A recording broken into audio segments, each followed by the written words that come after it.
Agak-agak udah beli. Tapi jual kot kaya.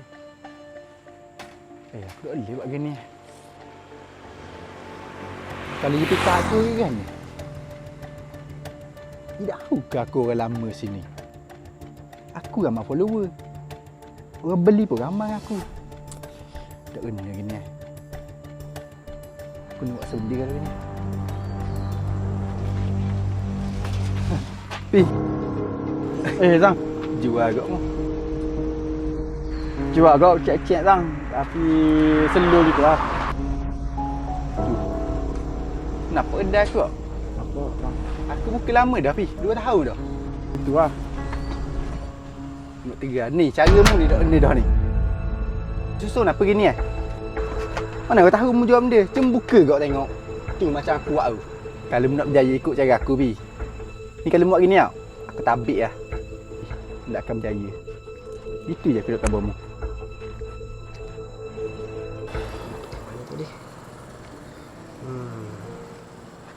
Terima kasih.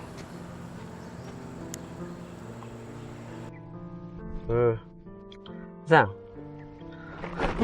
Buat apa pula mu? So ada masalah ke? Tak abang. Mu tahu apa yang jual kan? Tahu. Berapa pula dengan ye? Aku tengok dia pelik bang. Orang ramai molek kat dia. Tak macam kat aku bang. Aku jual lama dah. 2 tahun. Dia jual hari ni baru. Tapi ramai orang. Kita ni semua start pada bawah. Mu dah ingat ke dulu? Time mu mula-mula nak start tu kan ni? Mu susah nak naik slow-slow. Ke mu rasa mu hebat dah kita ni? Taklah, bukan aku nak kata kau hebat. Tapi cara itu salah bang. Mu nak tahu tak? Kenapa awak banyak dalam syurga? Kenapa? Ramai sangat pendosa. Kok ia buat dosa, tapi ia bertaubat. Tapi dalam neraka pula, ramai orang yang depan mata manusia ni nampak baik. Tapi dalam hati dia, munafik, hasad deki dalam diri. Depan kata siapa, tapi belakang sekak rezeki dia.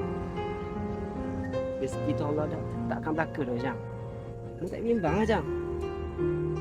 Kalau Allah dah kata rezeki,